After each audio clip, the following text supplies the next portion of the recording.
Hey YouTube, Saffron DB Pharrell, and I got comic review for you. Today I'm reviewing The Ultimates Volume 1 Superhuman, published by Marvel, written by Mark Millar, art by Brian Hitch, and inks by Andrew Curie, I don't know, something like that. Alright. This was originally published in 2002, if I'm not mistaken. I think. Yeah, around there. I'm gonna give you a brief history of the Ultimate Universe.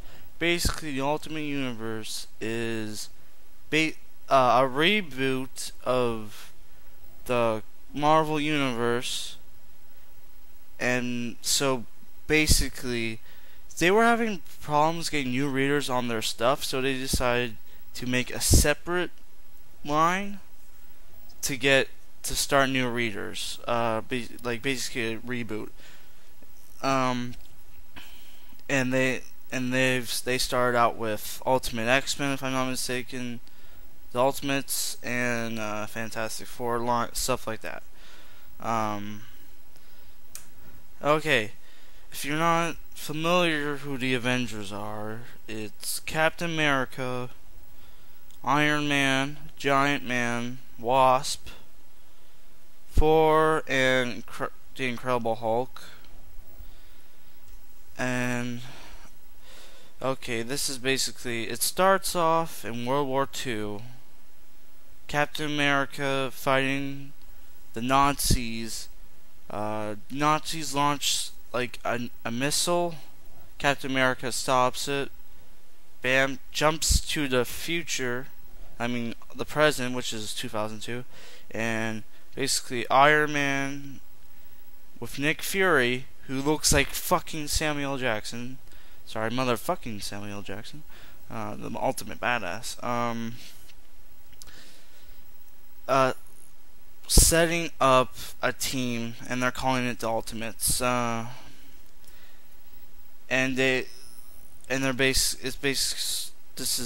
Iron Man at this point, Giant Man, Wasp, and Dr. Banner, who is the Hulk, and he's trying to crack the superhuman form, the super soldier formula. Is having trouble till they find Captain America's body. He comes back, but they tell him that he's been asleep for like 60-something years or some shit, and he's like, bullshit, and he goes ballistic. Holy crap, beats the shit out of everybody. And then you get to meet Thor, who's kind of environmentalist, and he has a really cool costume. Like, it's amazing, but they took it. It's basically like the regular costume, but it's all black leather. They got rid of the cape and the helmet, and he has a beard. I'm not really liking the beard though. That's where I prefer the Ultimate Avengers. Sorry. And there's this whole thing, people think he's crazy because he's like, I am the son of Odin. Feel my hammer, Mjolnir. How the fuck do you pronounce it? Mjolnir? I don't know.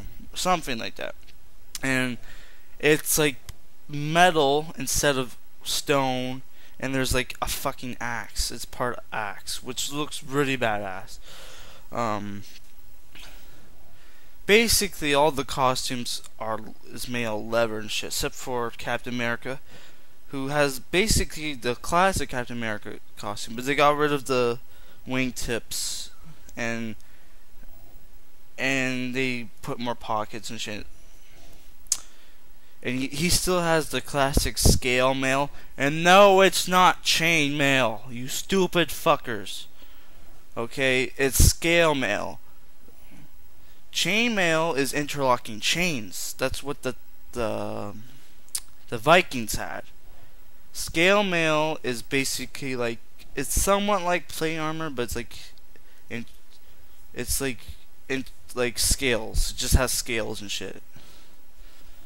Okay, it's someone like that. I'm not armor expert, but I do know the difference between a scale mail and chainmail. And I don't really blame people who had this problem because even the fucking writers at Marvel get it mixed up. Which I don't know how they do that, but they do. Ugh. The fucking levels on the audio is messed up. There are basically only 3 action sequences. I was expecting it to be like action, ultra violent, and eventually it does get like that from what I'm told, but there wasn't that many, and the action wasn't done that well, to be honest. But it's better than most comics. I'm just sorry. Manga has way better action scenes.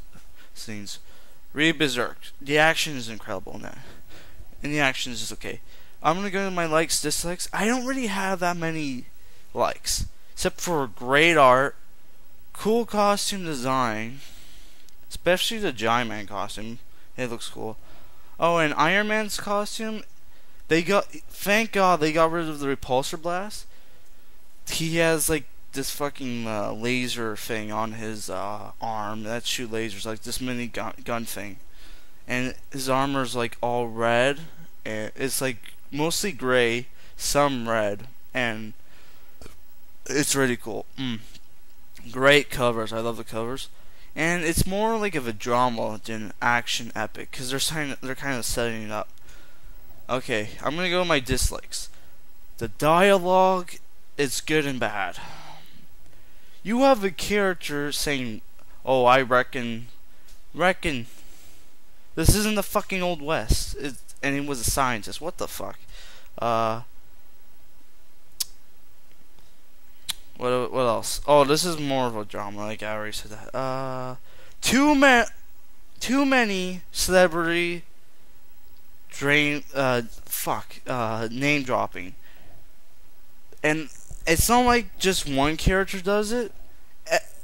All of them do it. They keep dropping character like celebrity names, and it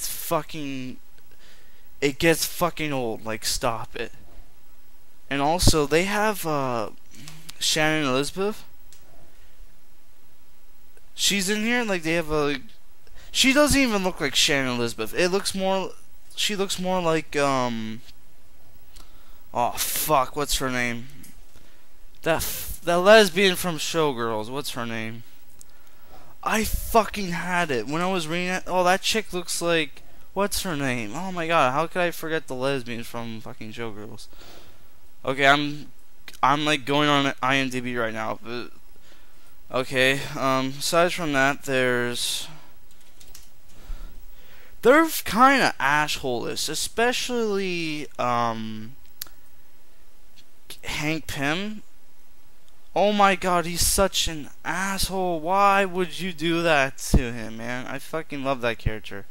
Gina Gershon, that's who that was. Shannon Elizabeth looks like Gina Gershon in this book. I swear to God, she looks like Gina Gershon. It gets atrocious. Oh, this is where the women characters are really badly written. They're either bitchy or slutty, and both at sometimes. I swear that it really was like they really came off as either slutty or bitchy. Also, there's a continuity problem. This shit, back when this was coming out, it was new, and they already got fucked up on the continuity.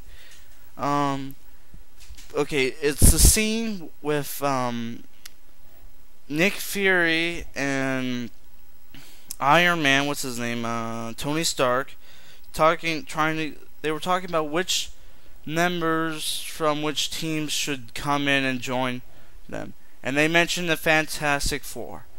First off, the Fantastic Four, if you read Ultimate Fantastic Four, when they weren't even a team yet, there was a giant monster, they were saying, oh, don't go, let the Ultimates handle it. The Fantastic Four wasn't even made yet. They didn't even call themselves the Fantastic Four. They weren't even superheroes yet. They just got their powers, and they were under the tight leash from the army. So how the fuck did the Ultimates know that? And the Ultimates wasn't even okay, according to the Ultimate Fantastic Four, the Ultimates was established before them. Yet in the Ultimates book, they were talking about how the Fantastic Four was established before the Ultimates were. So somebody fucked up. I don't know if it was either Millar, Bendis, because Bendis wrote the script for Ultimate Fantastic Four, but it was Millar that basically wrote the what's it called? Like he wrote the story for each of the issues and had Bendis write it. So my bet is Millar fucked up, but I don't know. So there's already a continuity problem just when this book that came out, and wow. That's something only people who read Ultimate Fantastic Four and Ultimates will know. But I read them like so close together, so that's why I noticed. I don't know if other people noticed this either. But yeah, I'm just gonna give it a rate. But first, I want to talk about. I did not have high expectations for this book. I thought it was going to suck because Millar. A lot of his earlier stuff, to me, kind of sucks. Like, the dialogue is atrocious. And the dialogue's not that bad. He actually got a good feel of the characters. Also, they also changed the ethnicities of some of the characters. Like, what's Jan Pym? Wasp is Asian, but that doesn't really bother me. I don't really care. I doubt anyone else is either. But yeah, Millar and people like Grant Morrison, their stuff to me is your 50-50. I either love it or I fucking hate it. Examples for Millar, I don't know if I should say I love Civil War. I liked it. I liked it a lot, but I fucking hated the ending, but it was still a good book. Wanted, I love. Old Man Logan was awesome. And Kick-Ass, I love the movie, but I haven't read the comic, but I'm not counting it. Ultimate X-Men. I'm sorry, I hated that book. That book was, The dialogue was atrocious. All the characters came off as assholes. And they won all the time in Volume 1. And in Volume 2, someone was like, oh, Millar, you can't just have them win all the time. You have to make them lose the fights once in a while. He's like, nobody told me that, eh? And that was like a fucking Canadian accent. What the fuck? My Scottish accent is atrocious. But yeah, to me, I thought it sucked. But some people do like Ultimate X-Men. I'm not one of those guys. But yeah, this was really good. I really love this. What was another thing I hated from Noir? There's more. I can't think of it right now.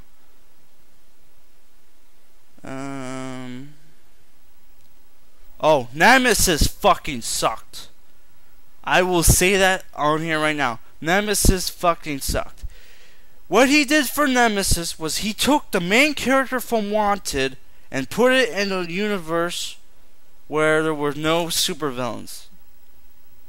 Nemesis fucking sucks. And it's basically, he talked about how it's basically, what if Batman was evil, and it fucking sucked. Mark Waid took something similar to that, but it was with Superman. And it's 100 times better than Nemesis. And apparently Nemesis was gonna get a movie made. I don't think so. A lot of people hate that fucking book. So yeah. He wasn't even fucking trying in Nemesis. Oh, Jesus fucking Christ. But Nemesis is fucking horrible. I don't care what anybody says. It was like a cliche action movie. And for someone who fucking supposed to be so smart, he swears like constantly. Smart people do not curse that much.